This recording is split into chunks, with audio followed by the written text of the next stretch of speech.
holding this hearing. It has been a real dereliction of duty for the chairman and the Foreign Affairs Committee not to demand that the Secretary of State and the State Department come in front of our committee and testify about the administration's actions in Venezuela. So thank you, Ranking Member, and thank you, gentlemen, for your remarks here today. Mr. Finucane, I wanted to ask you a question because I know that you worked in the Office of Legal Counsel at the State Department. The administration has made a case for war with Venezuela that has significantly pushed the envelope on the authority that a president claims. I had the opportunity, as I know many of my colleagues did yesterday, to review the classified OLC memo. What I saw really alarms me. A redacted and declassified version was posted online by the Department of Justice last night as well. And what do you see as the implications of this memo? Well, one of the most troubling implications and serious implications is there is an assertion in this Department of Justice memo that the president can override or otherwise disregard international law, including the UN Charter, because it doesn't bind him. As I mentioned in my opening remarks, that is inconsistent with the U.S. Constitution, which requires the president to take care that the laws be faithfully executed, as well as establish that those laws include not just statutes and the Constitution itself, but also treaties, including the UN Charter. That was the understanding of both the Roosevelt and Truman administrations and the Senate that provided its advice and consent to that treaty. So that's a pretty significant implication.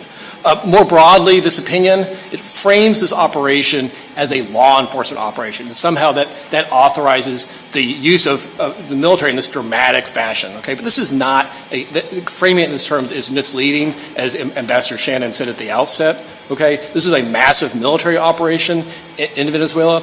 I have participated in joint law enforcement military operations, the planning and execution and the analysis of those. This is unlike any of those that I participated in, and unlike those that are even referenced in the opinion itself. And I will also say that while the Department of Justice and aspects of the administration, elements of the administration may frame this as a law enforcement operation, the president himself has not used that characterization. He's been very outspoken that this is about the oil. Well, thank you. I have been concerned for the last few years and have made remarks in committee, both in this committee and in the Intelligence Committee, about folks laying the groundwork for military action in Mexico. And President Trump, of course, over this past year, has ramped up that rhetoric, including after the strike on Venezuela. He's also alluded to strikes against Colombia, Greenland, Mexico, and perhaps others.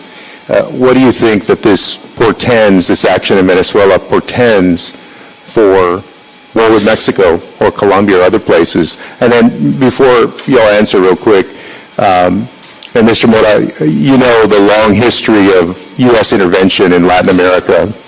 And post-Cold War, I think we kind of took stock of lessons learned about some of the mistakes that we made, including supporting some very abusive dictators during that time who abused their people and who harmed their people. There was a long period of Latin America of mass deaths, of disappearances, of civil wars, of violence, of mass migration to other countries in Latin America and to the United States. And this strikes me as a return to those days and a possible example of 21st century imperialism. So what does this portend for war with other places? Well, I would just say on the first part of your question that based on this operation and the apparent tactical success of it and the president's love for military spectacle, he seems emboldened to use military force elsewhere in the region, including those countries that you mentioned. Yes, thank you for the question, Congressman. At the end of the Cold War, there was a consensus that was built, a bipartisan consensus in the United States and in the region in support of democracy, human rights, and the rule of law. And there were a number of policies and inter-American instruments, like the Inter-American Democratic Charter, that institutionalized that commitment on the part of the region and the United States, bipartisan, to promote democracy, human rights, the rule of law, and markets. Democracy, as you know, has been weakening across the hemisphere. And I think what this administration is doing is, in a sense, trying to institutionalize, if you will, root this idea that our commitment to democracy is no longer a U.S. policy. The national security document makes that very clear, that we are not going to be promoting issues of democracy and human rights in the region. So that gives authoritarian leaders a sense that they might now, for the first time, perhaps in a very long time, since the period you talked about, the United States is either willing to support or turn a blind eye to authoritarianism and violations of human rights in the hemisphere. And I think that's being understood loud and clear throughout the region. Thank you. Are you a bank recommend? Thank you, Ranking Member. Oh, yeah.